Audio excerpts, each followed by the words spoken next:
We're going to take a look at how we actually write our third body paragraph on ethos. So once again, we return to the central argument, which drives this paper, which mine reads, the Obamas believe that they know what is best for Americans, yet they are hypocritical in following their own rules. This consequently widens the gap in their disconnectedness with Americans. Now, I don't always hit the whole central argument when I'm looking at pathos or logos or ethos, but between those three, eventually I'm able to prove that this is what the author is arguing in this piece. So I'm really going to focus a lot on the disconnectedness, I think, which comes through in the ethos. So I look at some examples of ethos. Once again, to remind us, ethos is the author's credibility, it's the author's voice, it's the author's style, it's how the author builds trust or a connection with the audience, and why does the reader like this author, want to follow this author. So in a sense, it's like, why would I be swayed by this salesman, in a sense. So I look for those kind of examples as I read through Julie Gunlock's article. So in paragraph 2, she appeals with her very snarky voice, things like, poor Michelle, she can't even order a simple burger without being criticized.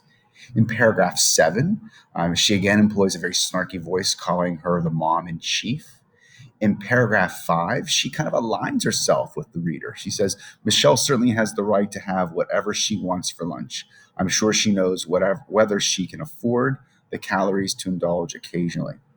In paragraph 6, she raises an ethical point on the choice and the personal responsibility that seem to elude the First Lady and the President. And lastly, in paragraph 11, Gunlock connects with the audience as us regular folk are lectured that the food that we and they enjoy is making us fat, and ends on a point about their disconnectedness from the rest of America. So I took these examples that I used in my planner, and now I'm going to use them in my body paragraph on ethos. So follow along with me as I scroll down here on my paragraph on ethos. I should use ethos in my topic sentence. I'm going to not only quote these quotes that I found, but I'm also going to talk about how they are examples of ethos and why they're effective for this particular audience as I work my way through to arrive at sort of understanding her central argument. So I write, Gunlock uses her witty voice and her embracing of the American everyman to charm her audience into seeing the Obama's disconnectedness. In short, her use of ethos is masterful. She saturates her article with a snarky voice that winks at her audience and chuckles. The second paragraph sets the tone. Poor Michelle. She can't even order a simple burger without being criticized. You'll notice here that I didn't put a citation because I use Gunlock in my opening sentence of the paragraph. I've established the author, and then because I actually literally wrote second paragraph in the sentence, I don't need to cite it.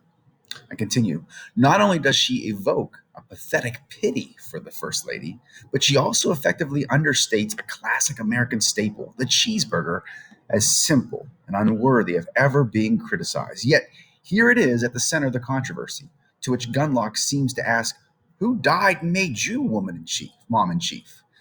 According to Gunlock, Michelle Obama referred to herself as the mom in chief and talked about how she views most problems facing this country from the perspective of a mother.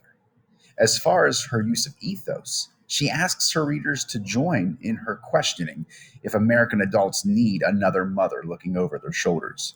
She continues, Michelle Obama certainly has the right to have whatever she wants for lunch, just as her readers do. In fact, her conservative readers are naturally drawn to Gunlock's support for these concepts of choice and personal responsibility, and her ethical comment on the Obama's unwillingness to allow Americans to make their own choices. This firms the reader's alignment with Gunlock's perspective, allowing her to embrace the readers as us regular folks who just want to exercise their freedoms without a lecture that the food we and they enjoy is making us fat.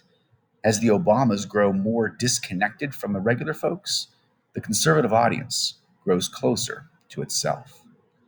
So, in order for ethos to be effective, I had to show that Gunlock uses her voice to kind of align with the kind of pull in her audience and make her seem likable.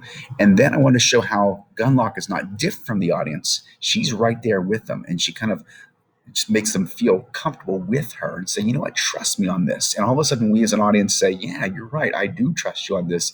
And therefore, if I trust you and I agree with you and you start showing me ethical ideas and points, if I'm aligned with you, I'm going to agree with you. And ultimately, then that's how she persuades her audience to see that you're more like me and these people are not like us at all. And that's what makes her writing really effective in terms of ethos.